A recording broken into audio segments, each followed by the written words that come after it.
पुराने समय की बात है। गांव में धनीराम नाम का एक किसान रहता था। उसके पास 4 लड़के थे। धनीराम अपना घर चलने के लिए अपने खेत में कृषि कार्य करता था। लेकिन धनीराम के चारों लड़के बहुत ज्यादा आलसी थे। वह कभी भी खेतों में काम करने के लिए नहीं गए थे। वह सारा दिन अपना समय गांव में इधर उधर बैठकर बिताया करते थे। एक दिन धनीराम अपनी पत्नी से बोला कि आज तो मैं जिंदा हूँ तो सब कुछ सही चल रहा है, मेरे बाद कौन खेती करेगा।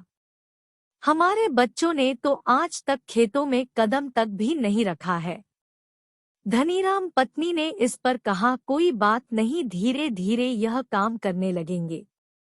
इसी तरह से धीरे धीरे समय गुजरता जा रहा था। एक दिन धनीराम की अचानक से तबीयत खराब हो जाती है और वह बहुत ज्यादा बीमार पड़ जाता है। इस दौरान धनीराम अपनी पत्नी से कहता है कि चारों लड़कों को मेरे पास बुलाओ, मेरे पास समय बहुत कम है। इतना सुनने के बाद धनीराम की पत्नी अपने चारों लड़कों को उनके पिता के पास बुलाकर लाती है। धनीराम इस बात से बहुत ज्यादा चिंतित था कि उसके बाद उसके लड़कों का क्या होगा। इसलिए उसने अपने चारों लड़कों को अपने पास बैठाकर कहा कि मेरे पास जितना भी कमाया हुआ धन था, मैंने वह सारा अपने खेतों के नीचे दबाया हुआ है। जब मैं इस दुनिया में ना रहूं, तो मेरे बाद तुम खेतों में से दबाया हुआ सारा खजाना निकलकर आपस में बांट लेना है। इतना सुनने के बाद धनीराम के चारों बेटे बहुत खुश हुए। इसके कुछ समय बाद धनीराम की बहुत ज्यादा बीमार होने की वजह से मृत्यु हो गई। धनीराम की मृत्यु के कुछ दिन बाद उसके चारों बेटे खेत में दबे हुए खजाने को खोदने के लिए निकल गए।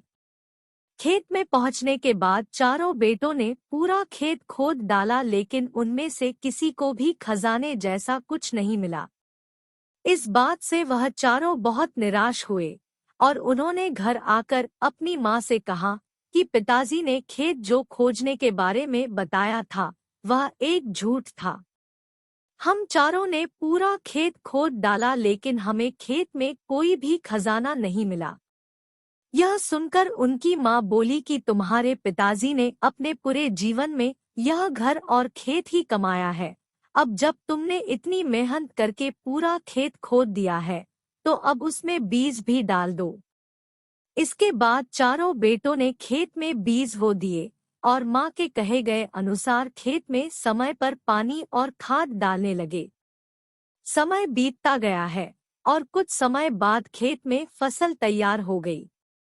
फसल काटने के बाद चारों बेटों ने फसल को बाजार में बेचा और उससे जो भी पैसे मिले उससे उन्हें बहुत खुशी मिली। इसके बाद जब चारों बेटे घर गए तो माँ ने कहा कि बेटा, तुम्हारे पिताजी तुम्हें यही समझाना चाहते हैं कि जो हम मेहनत करते हैं उसके बदले में ही हमें खजाना मिलता है। इस कहानी से हमें यह सीख मिलती है, अगर हमें अपने जीवन में सफल होना है तो हमें मेहनत करनी चाहिए। अगर कोई भी व्यक्ति ज्यादा आलस करता है तो वह अपने जीवन का कीमती समय बर्बाद कर रहा होता है। आपको हमेशा अपने जीवन में सही दिशा में मेहनत करनी चाहिए।